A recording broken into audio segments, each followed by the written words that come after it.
माझं मत आहे ते सुप्रीम कोर्टाचा निकाल आहे तो लागेल, पण आता मशालीचा प्रचार हा घरोघरी करा.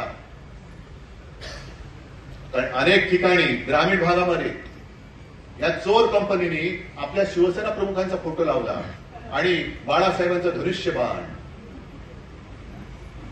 काही जणांनी मला सांगितलं, उद्धवजी हम तो आपको वोट देना चाहते थे. मराठी लोकांनी सांगितलं, लेकिन हमने गलती से ओआयएनआर को दे दिया.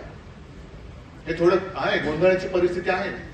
एक तर मशाल आपण स्वतः एक चित्र केले, ते निवडणूक आयोगाकडे दिले आणि त्यांना विनंती केली की जसं पूर्वी आम्ही धनुष्यबाण जे चिन्ह आहे त्याचं चित्र आम्ही तुम्हाला करून दिलं होतं आणि तुम्ही आम्हाला ते मान्य करून दिलं होतं, तसं आमच्या मशालीचं चित्र सुद्धा तुम्ही आम्हाला मान्य करून द्या.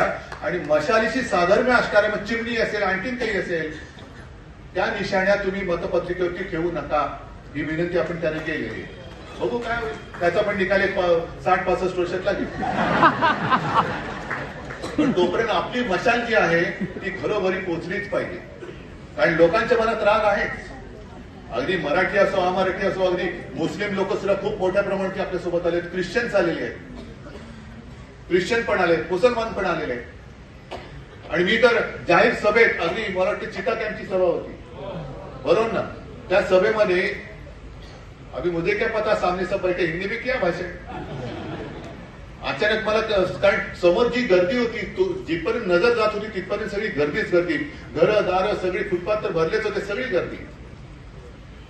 आणि त्याच्यात मला कळलं की 90% जास्त वस्ती ही इथे मुस्लिम बांधवांची, मुस्लिम समाजाची. मग मी त्यांना सरळ विचारलं, आपको लगता है की मैंने हिंदुत्व छोड़ा? सगळ्यांनी सांगितलं नाही. मग मी त्यांना सांगितलं, क्या मेरा हिंदुत्व आपको मंजूर है या नहीं? सगळे म्हणाले हो.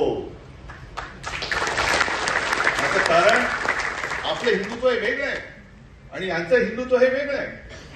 हे हिंदुत्व करतात म्हणजे नुसतं तोडा फोडा आणि राज्य करा असं नाहीये. त्याच्याबद्दल पुढच्या जाहीर सभांमध्ये मी बोलेन. पण हे आग लावण्याचे धंदे हे करतील. आपल्यातले सुद्धा काही लोकांना आज सुद्धा फोन येत असतील, काही जण हा गेला तो गेला. जायचं तर उघड जा, पण आत राहून दगाबाजी करू नका.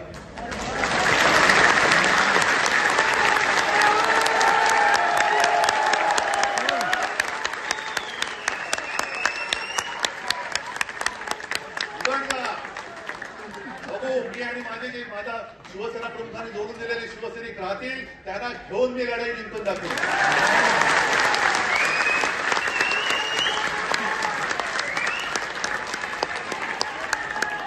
पैसे मिळत आहेत म्हणून तुम्ही आपल्या आईशी गद्दारी करू नका. नगरसेवक, माजी नगरसेवक जात आहेत, जा आत्ताच जा, यांना जायचं त्यांना. बघू ना, अरे मी काही या तडफेने उतरवलं, एक तर तुम्ही राहिला तर मी राहीन, या याने मी बोलू.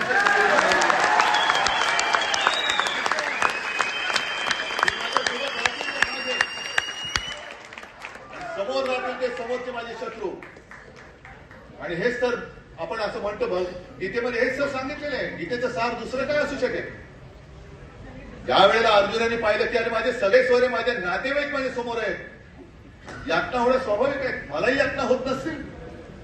कालपर्यंत माझ्या घरामधली सगळी लोक हे माझ्या घरावरती चालून येत आहेत.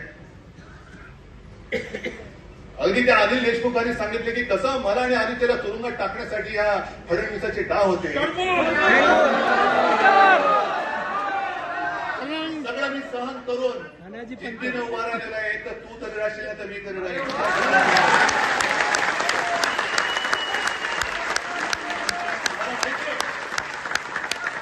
अजूनही माझ्याकडे अधिकृत पक्ष नाहीये, माझ्याकडे चिन्ह नाहीये, माझ्याकडे पैसा नाहीये, पण मी केवळ आव्हान देऊ शकतो आणि घेतो ते तुमच्या ताकदीवर, तुमच्या भरोश्यावर.